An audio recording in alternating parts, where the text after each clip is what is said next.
A lot of people think that it was easy for Vito Corleone to become the godfather after his father's death.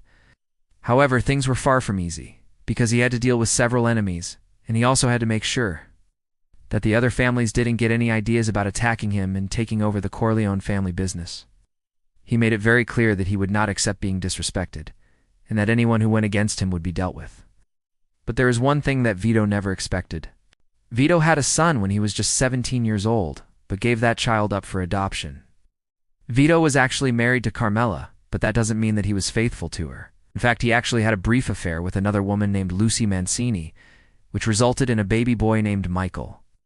Vito gave Michael up for adoption because he knew that if Don Tomasino found out about the child, then there would be trouble. And what kind of trouble, you may ask? Well, let me tell you. Don Tomasino's daughter was promised to Vito at the age of 12 so that Vito could marry her when he turned 18.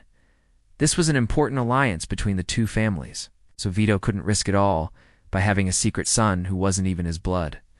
As you can imagine, this put quite a strain on Vito's relationship with his lover, Lucy. She wanted to raise Michael on her own rather than letting him go to another family, even though she understood why it had to be done. This meant that she could unpublicly admit that she had a relationship with Vito, or else everyone would find out about Michael. Now, fast forward to the present day, and Michael has grown up without knowing anything about his true parentage. He has no idea that he is the illegitimate son of the Godfather, but his life is about to change dramatically. You see, Michael had always been interested in his birth parents. But since they had put him up for adoption, he didn't know anything about them. All he knew was their names, and that his mother had been a singer.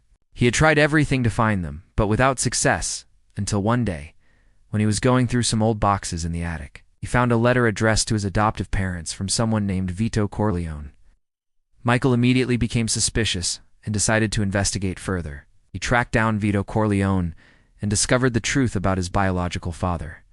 At first, Michael was angry and bitter towards both of his parents, but eventually he came to terms with it and accepted the situation.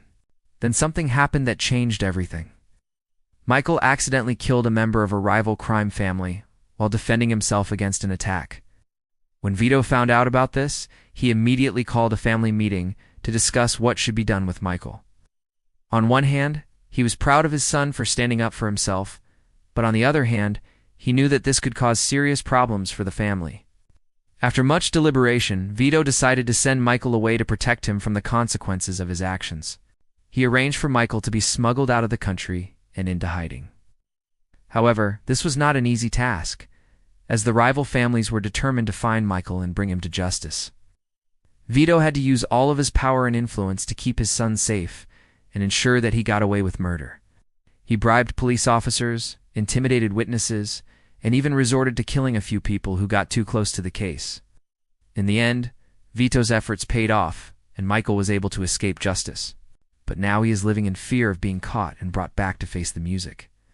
Michael is desperate to start a new life somewhere else, but he knows that he can never truly outrun his past. He is haunted by the memory of the man he killed, and the guilt is eating away at him. Even though he was only defending himself, he can't help but feel that he could have done something else to avoid the situation altogether. Meanwhile, Vito is trying to keep the peace between the 5 families. There are constant power struggles and rivalries, and Vito is always trying to keep things under control. He is respected by all of the other godfathers, but he is also feared. Everyone knows that he is ruthless and will not hesitate to use violence to achieve his goals. But something unexpected happens that threatens to destroy everything Vito has worked for. One of the other godfathers makes a move against Vito, trying to take over his territory and expand his own power. Vito is furious, and he retaliates with full force. A gang war erupts, and the streets quickly become a battleground. In the midst of all this chaos, Michael decides that he can't stay in hiding forever. He wants to come back home, but he knows that he will be putting himself in danger. When Michael returns to his family, he finds out that his father has been taken hostage by the rival crime families. They are demanding that Vito gives up his territory, or else they will kill him. Michael is torn because he wants to help his father, but he also knows that he could be putting himself at risk. In the end, he decides to act, and he assembles a team of loyal soldiers to go after the kidnappers. There is a shootout, and in the ensuing chaos, Michael ends up shooting the rival godfather, who had taken his father hostage. This act of violence sends shockwaves throughout the city. The other crime families are furious, and they demand revenge. But Vito is grateful to his son for saving his life, and he knows that he owes him one. This changes the power dynamics between the families, and Vito realizes that he needs to prepare for the future. He knows that his time is running out, and he needs to make sure that his legacy will live on. That's when he reveals the truth about Michael to the family. He tells them that Michael is his legitimate son, and he asks for their support in making Michael his successor. At first, the family is shocked and they need time to process this new information. But eventually they come around and they accept Michael as their new boss. Michael is honored and humbled by the trust that his father and family have placed in him. He knows that he has big shoes to fill, but he is determined to make them proud. In the meantime, Vito takes steps to secure the family's future by making strategic alliances with other crime families. He also makes sure that Michael is trained and prepared to take over the business. Vito knows that he will and be around forever, and he wants to make sure that the family is in good hands.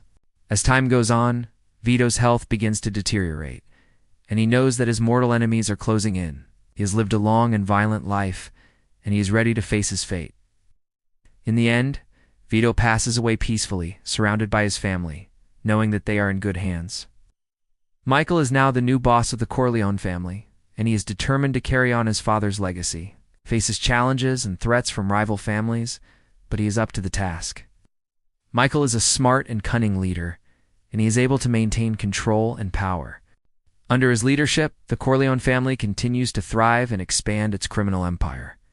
They engage in illegal activities such as gambling, extortion, and drug trafficking.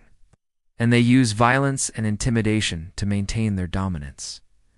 As Michael grows older, he becomes more ruthless and calculating.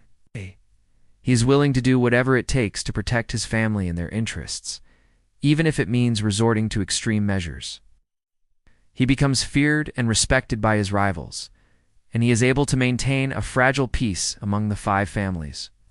Despite his success, Michael is haunted by the violence and bloodshed that comes with his position. He struggles with guilt and paranoia, and he becomes increasingly isolated and detached from his family. The weight of the world is on his shoulders, and he feels like he is trapped in a never-ending cycle of violence and deceit.